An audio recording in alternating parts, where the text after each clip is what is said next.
Assalamualaikum warahmatullahi wabarakatuh. Bismillahirrahmanirrahim. Alhamdulillahilladzi an'ama 'alaina ni'matal Islam wal iman wal Qur'an wa rasul sayyidil anam. Alhamdulillahilladzi asbagha 'alaina ni'amahu zahiratan wa batinah. Asyhadu an la ilaha illallah wa asyhadu anna sayyidina Muhammadan 'abduhu wa rasuluh. Allahumma shalli wa sallim ala man arsaltahu rahmatan lil alamin sayyidina wa habibina wa syafi'ina wa qurrata a'yunina wa maulana Muhammadin wa ala alihi wa sahbihi ajma'in. Subhanaka la 'ilma lana illa ma 'allamtana innaka antal alimul hakim wa la hawla wa la quwwata illa billahil aliyyil 'azim. Madad ya sayyidi ya Rasulullah, astur ya sultan alhamdulillahi atamaqsadu wa barakatuh. Yang kita muliakan para alim ulama, guru-guru kita, orang-orang tua kita yang hadir pada malam ini, dalam kesempatan ini, pengurus masjid, bapak-bapak, ibu-ibu, mudah-mudahan kita semua senantiasa mendapatkan ampunan dari Allah Subhanahu wa taala atas segala kesalahan kita, khilafan kita, dosa-dosa kita, baik yang kita sengaja maupun yang tidak kita sengaja. Dan mudah-mudahan Allah Subhanahu wa taala senantiasa menjagakan kita, melindungi kita, memberkahi kita, dan memberikan keselamatan kepada kita fid dunya wal akhirah. Amin ya rabbal alamin. Pada malam hari ini kita akan membacakan kitab Al-Hikam Al-Ata'iyah untuk hikmah yang ke-72 dan insyaallah juga ke-73. Qala Sayyidi Ahmad ibn Ata'illah Sakandari nafa'anallahu bihi wa bi'ulumihi. Berkata Sayyidi Ahmad ibn Ata'illah As-Sakandari, semoga Allah memberikan kepada kita keberkahan atas ilmu-ilmu beliau. Idza aradta an ta'rifa qadraka 'indahu fanzur fi madza yuqimuk. Secara harfiah terjemahannya, idza aradta an ta'rifa qadraka, jika engkau ingin mengetahui bagaimana kedudukan engkau di sisi Allah, bagaimana pandangan Allah terhadap engkau, penilaian Allah terhadap engkau. Fanzur fi madza yuqimuk, perhatikanlah sedang pada posisi apa Allah telah atau Allah sedang memposisikanmu. Jika engkau ingin melihat atau mengetahui kedudukanmu di sisi Allah, perhatikan apa yang sedang engkau lakukan. Nah, dulu ada sebuah lagu dari Bimbo, mungkin pernah saya juga sampaikan. Engkau jauh, aku jauh, engkau dekat, aku dekat. Saya ada hafal juga yang lainnya. Bagus lagu itu.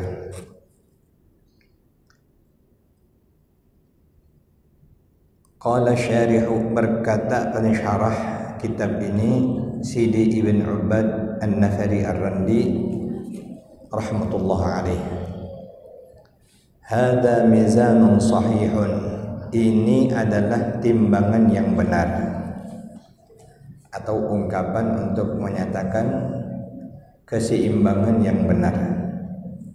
Wa qad ruwiya 'an Rasulillah sallallahu alaihi wasallam annahu qala, sungguh telah diriwayatkan dari Rasulullah sallallahu alaihi wasallam bahwasanya beliau bersabda, man arada an ya'lama manzilatahu 'indallah, barang siapa yang ingin mengetahui kedudukannya di sisi Allah, falyanzur, maka hendaklah dia memperhatikan kaifa manzilatallahi ta'ala min qalbihi, bagaimana kedudukan Allah di dalam hatinya. Jika seseorang ingin mengetahui bagaimana kedudukannya di sisi Allah, hendaklah dia memperhatikan, melihat bagaimana dia memposisikan Allah di dalam hatinya. Fa inna Allah azza wa jalla yunzilul abda indahu haitsu anzalahu al-abdu min nafsihi. Karena sesungguhnya Allah azza wa jalla menempatkan seorang hamba di sisinya sebagaimana juga hamba menempatkan Allah di dalam jiwanya. Nah, tadi engkau jauh, aku jauh, engkau dekat, aku dekat. Kalau kita terhadap Allah merasa jauh, hati kita tidak nyambung, dalam munajat tidak merasa manis, tidak selalu ingat dengan Allah, sadarilah begitu jugalah Allah terhadap kita. Jadi hal ini sebenarnya memerlukan bagaimana kesungguhan kita agar kita mendapatkan tempat atau kedudukan yang baik di sisi Allah Subhanahu wa ta'ala. Wa hadzal inzalul madhkuru, pemposisian yang tadi disebutkan ini, al-mansubu ilal abdi, yang dinisbahkan kepada seorang hamba, huwa ma'nal iqamatil madhkurati, itulah makna di mana penempatan tersebut. Idzil abdu la fi'la lahu 'ala tahqiqi, karena sesungguhnya seorang hamba itu, atau karena seorang hamba itu sebenarnya dia tidak ada daya dan upaya. La fi'la lahu 'ala tahqiqi, secara hakikatnya semuanya juga adalah ketentuan dari af'al Allah. Makanya dalam tauhid kita diajarkan bagaimana mengesahkan Allah dari sisi perbuatan, tauhidul af'al, bahwa la fa'ila illallah, tidak ada yang melakukan sesuatu itu sesungguhnya melainkan hanya Allah jua. Qala al-Fudail bin Iyad, berkata Imam Fudail bin Iyad radhiyallahu ta'ala anhu, innama yuti'ul 'abdu rabbahu 'ala qadri manzilatihi minhu, hanya saja seorang hamba itu taat kepada Tuhannya seukuran dengan kedudukannya di sisi Tuhannya.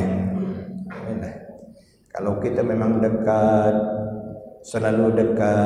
selalu merasa nikmat bersama Allah, seperti yang disampaikan pada hikmah yang terdahulu, di mana seseorang hamba itu taat kepada Allah dan nikmat dia dalam ketaatannya, nikmat dalam amal-amal salehnya, yang nikmatnya itu bukan untuk kepentingannya tetapi semata-mata dia mendirikan hak-hak Allah. Dia merasa nikmat karena bersama Allah, melakukannya semata-mata mencari ridha Allah. Dulu kita bedakan, ada orang yang nikmat untuk dirinya, dia asyik berzikir, dia asyik bersalawat, apalagi kalau sudah suasana salawat yang dengan gendang, ramai orang, saat itu dia nikmat, nikmat dengan salawatnya itu, dengan dendangannya, dengan dengar gendangnya. Tetapi apakah nikmatnya itu nikmat yang memuaskan hawa nafsunya? Karena dia merasa nikmat ramai yang gendang, ramai yang salawat, kemudian lagi dia pun terbakar semangat. Ataukah dia merasa nikmat karena Allah, karena merindukan Rasulullah, karena ingin bersama Rasulullah? Sebab nanti bedanya kapan dia salawat sendirian ternyata lesu, tidak enak, tidak ada gendang, tidak ada hadrah.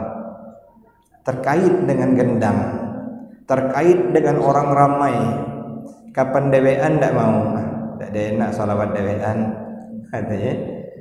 Di situ berarti dia masih menikmati amal ibadahnya bukan semata-mata karena Allah, tapi untuk kepentingan dia sendiri, menikmati untuk dirinya sendiri. Sama juga dengan orang yang misalnya dia rajin tahajud, rajin puasa, nikmat dia, ringan badannya. Ternyata ujung-ujungnya kenapa nikmat? Karena badannya ramping. Dengan puasanya aku diet, aku merasa enak badan aku, merasa sehat. Bukan melakukannya semata-mata karena Allah. Padahal itu boleh saja, itu buah-buahnya. Kemarin kita sebutkan di antara tanda berbuahnya amal itu ya, merasa nikmat sekaligus menunjukkan kabulnya di sisi Allah. Tapi ukurannya nanti nikmatnya itu wajib karena Allah Subhanahu wa taala.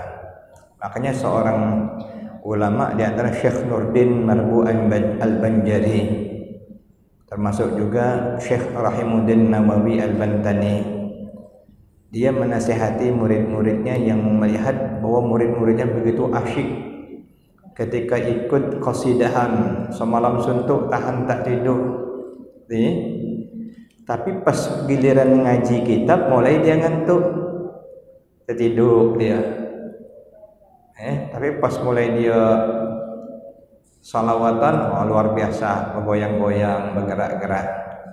Padahal fungsi as-sama' dalam istilah tasawuf atau sema'. Jadi suatu tradisi hadrah itu untuk membangkitkan semangat kita dalam beramal saleh, semangat kita dalam membalikkan lagi khusyuan kita, termasuk membalikkan lagi semangat kita menuntut ilmu. Jadi selang-selingannya dengan hadrah.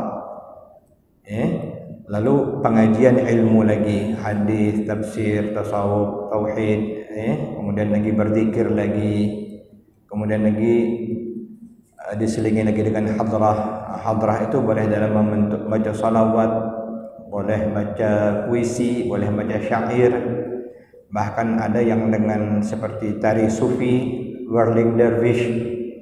Itu bahagian-bahagian yang mendukung, bukan sasaran utama. Kendati demikian memang wajib kita akui jika isinya salawat pasti berpahala, tapi mestilah berimbang bahwa itu sifatnya mendukung. Pada faktanya memang banyak pas dia ajak hadrah semalam suntuk ada masalah. Apalagi tadi lengkap dengan gendang-gendangnya misalnya. Jadi merasa manis karena Allah semata-mata. Kemudian tadi sebagaimana yang dijelaskan oleh Qadhi Iyad, seorang waliullah, seorang hamba semakin dia dekat kepada Tuhannya, maka dia semakin taat.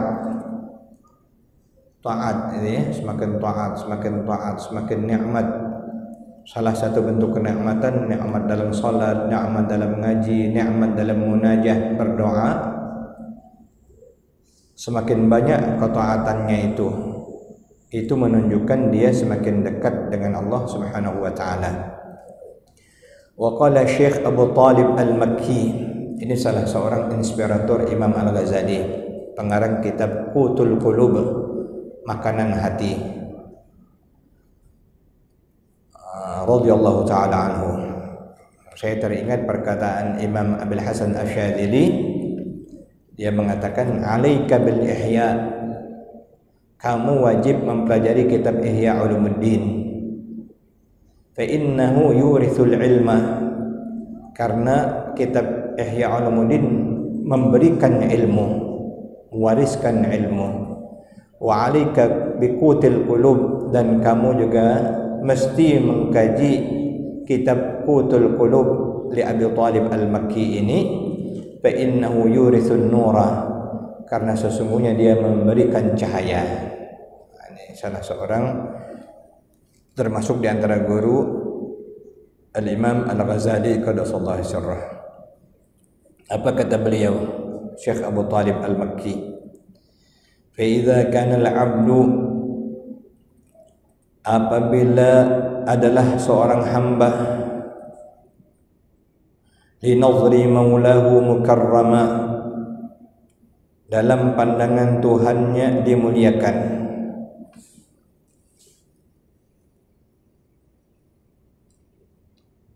linadhari maulahu mukarrima, dalam memandang Tuhannya dia senantiasa memuliakan, wali hurumatihi mu'azzima, dan senantiasa mengagungkan kehormatan kemuliaan Tuhannya, wa ila mahbubihi wa mardatihi wa musari'a, kepada kekasihnya dan untuk mendapatkan ridha dari kekasihnya Allah Subhanahu wa taala dia bersegera.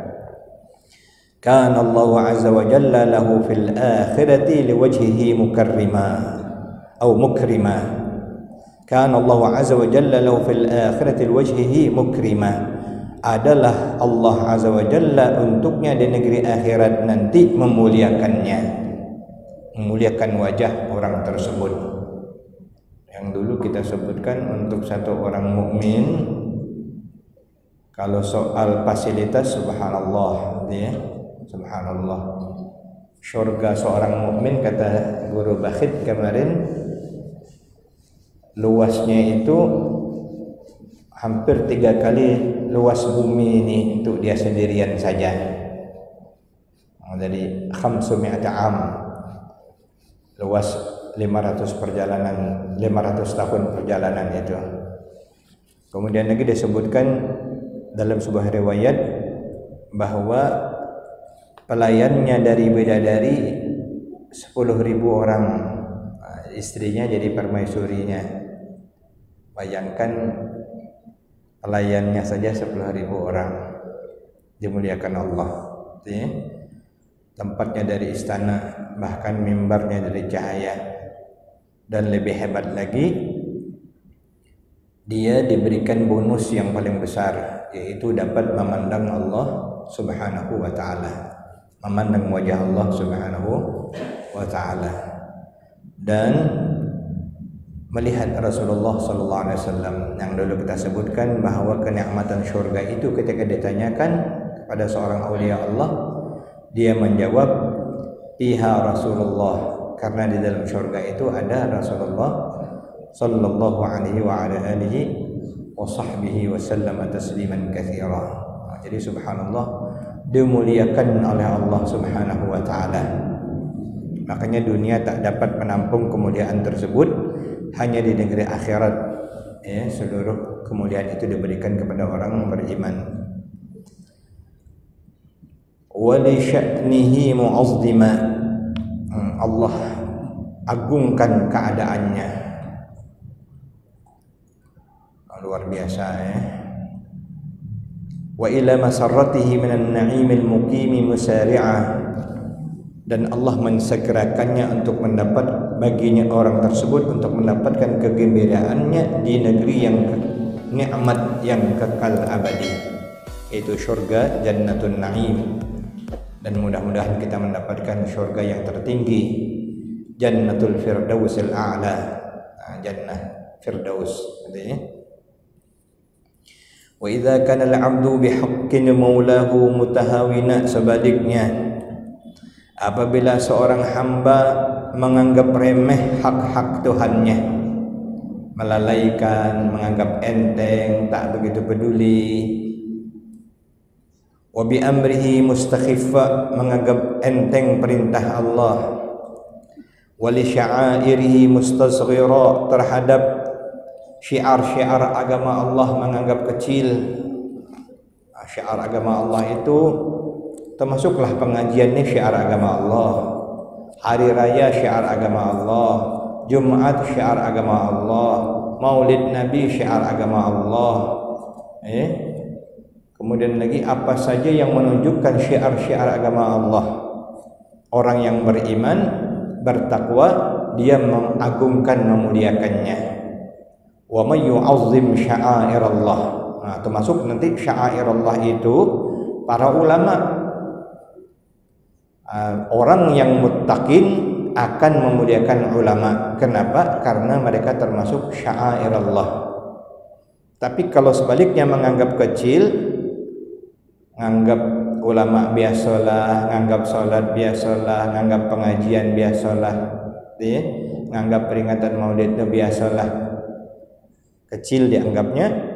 Kana Allah azza wa jalla lahu muhina, maka Allah pun akan menghinakannya. Nah, itu menunjukkan kalau dia menganggap kecil, Allah lebih menghinakannya lagi.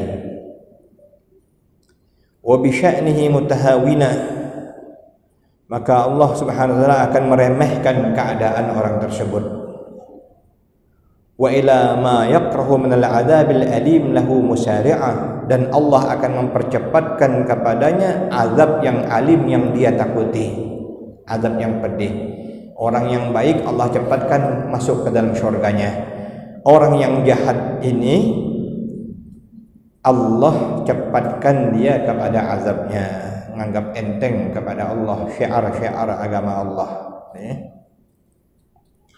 Wal'iyadu billahi min dzalik, kita berlindung kepada Allah daripada yang demikian.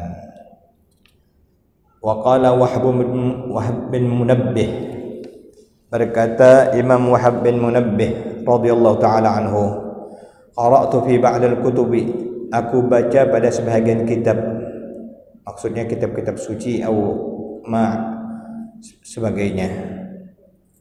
Ya ibn Adam, wahai anak Adam, ati'ni fima amartuk, taatilah aku terhadap apa yang aku perintahkan kepadamu.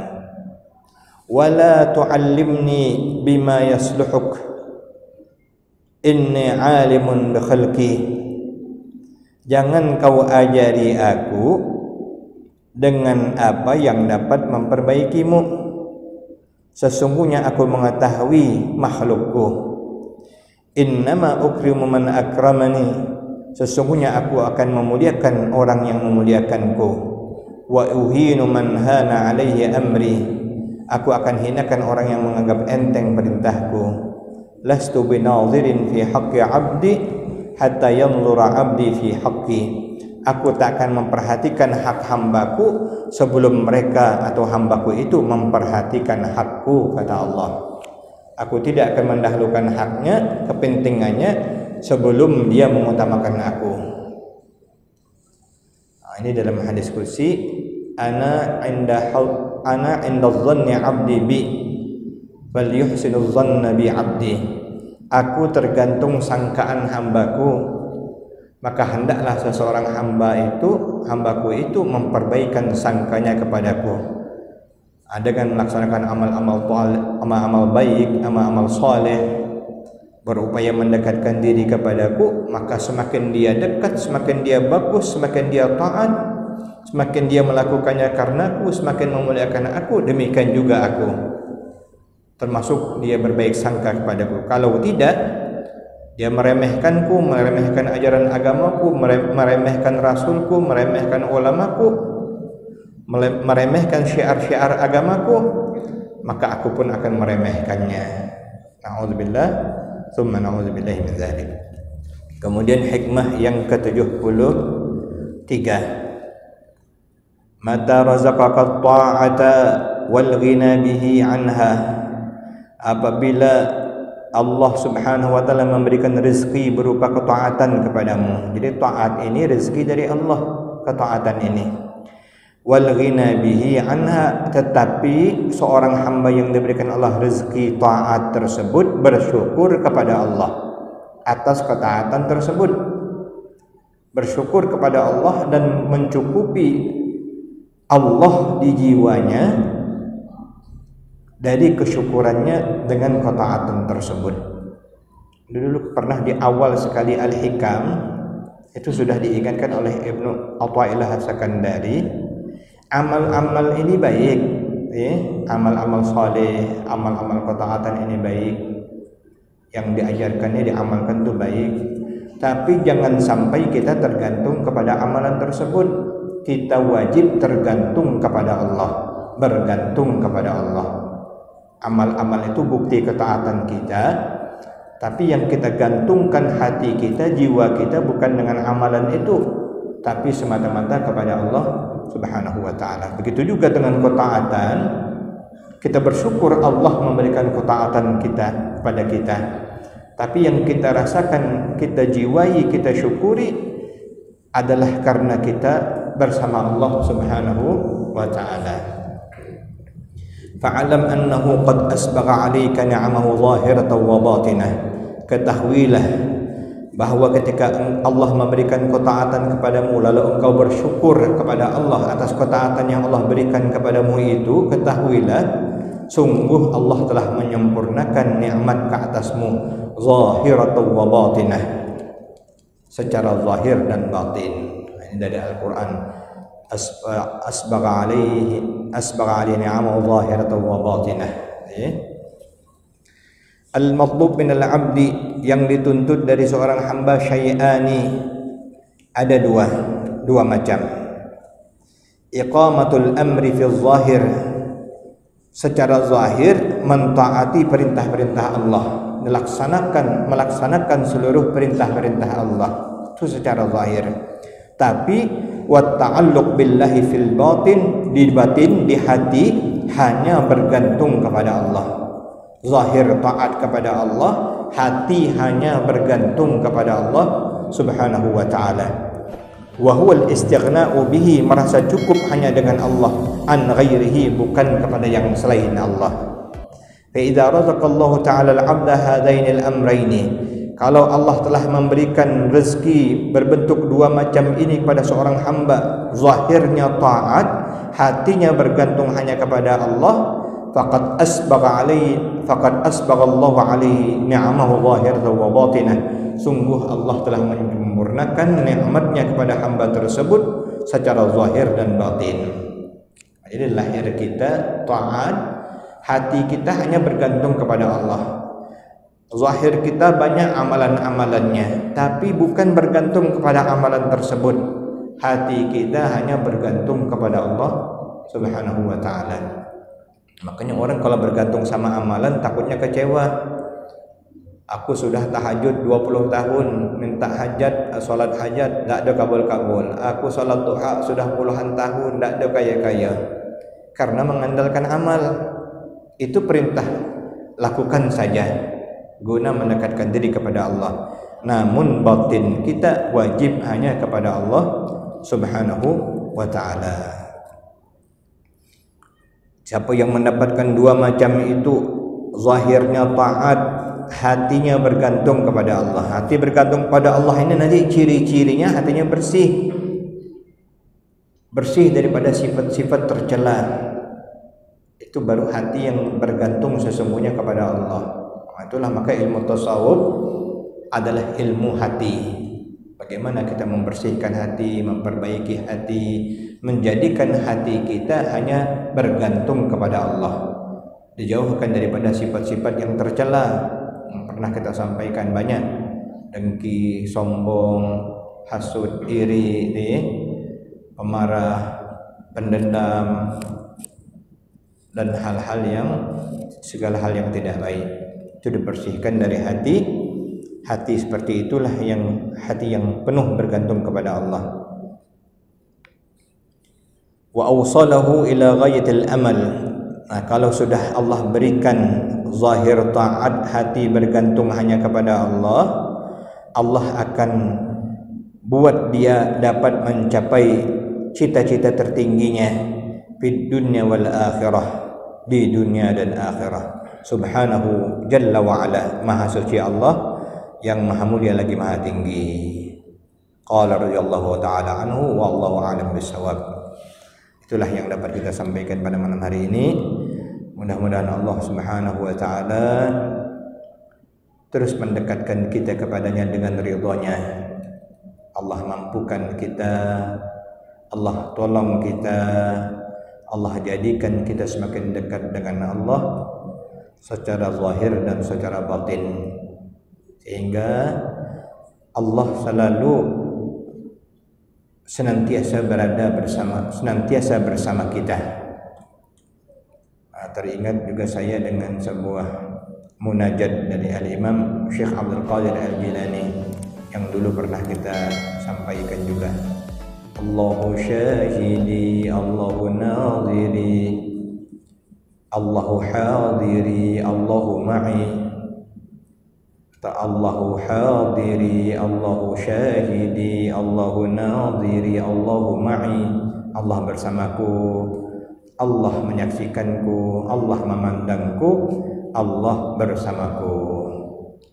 Kalau sudah Allah bersama kita selalu, senantiasa kita dengan jiwa raga kita berharap dan mohon kepada Allah Subhanahu wa taala untuk diistiqamahkan dalam kedekatan kepada Allah dengan ridha dan kemudahan serta afiah jagaan dari Allah Subhanahu wa ta'ala. Wa minallahu taufiqu bi hurmati suratil Fatihah. A'udzu billahi minasyaitonir rajim. Bismillahir rahmanir rahim. Alhamdulillahi rabbil alamin arrahmanir rahim maliki yaumiddin. Iyyaka na'budu wa iyyaka nasta'in ihdinas siratal mustaqim. Siratal ladzina an'amta 'alaihim ghairil maghdubi 'alaihim waladdallin. Amin. Allahu latifun bi'ibadihi يرزق من يشاء وهو القوي العزيز يا لطيفا بخلقه يا عليما بخلقه يا خبيرا بخلقه الطب بنا يا لطيف يا عليم يا خبير يا لطيفا بخلقه يا عليما بخلقه يا خبيرا بخلقه الطب بنا يا لطيف يا عليم يا خبير يا لطيفا بخلقه يا عليما بخلقه يا خبيرا بخلقه الطب بنا يا لطيف يا عليم يا خبير يا لطيفا لم يزل الطب بنا فيما نزل إنك لطيف لم تزل الطب بنا والمسلمين يا لطيفا لم يزل الطب بنا فيما نزل إنك لطيف لم تزل الطب بنا والمسلمين يا لطيفا لم يزل الطب بنا فيما نزل إنك لطيف لم تزل الطب بنا والمسلمين. Amin ya Allah ya Rabbal Alamin. Bismillahirrahmanirrahim. Alhamdulillahi Rabbil Alamin. Allahumma salli ala Sayyidina Muhammad wa ala ali Sayyidina Muhammad. Allahumma a'inna ala dhikrika wa syukrika wa hasni ibadatik. Allahumma inna nas'aluka al-huda wa at-tuqa wal 'afafa wal ghina. Allahumma la tu'amilna bima nahnu ahluh. Ya Allah, janganlah Kau perlakukan kami dengan apa yang pantas kami terima, karena kami sudah berbuat kesalahan ya Allah. Wa'amilna bima anta ahlu, perlakukanlah kami sesuai dengan Engkau yang ahlinya ya Allah. Anta ahlut taqwa wa ahlul maghfirah, Engkaulah yang ahli memberikan ketakwaan dan memberikan ampunan. Wa sallallahu ala sayyidina Muhammadin wa ala alihi wa sahbihi wa sallam. Walhamdulillahi rabbil alamin. Assalamualaikum warahmatullahi wabarakatuh.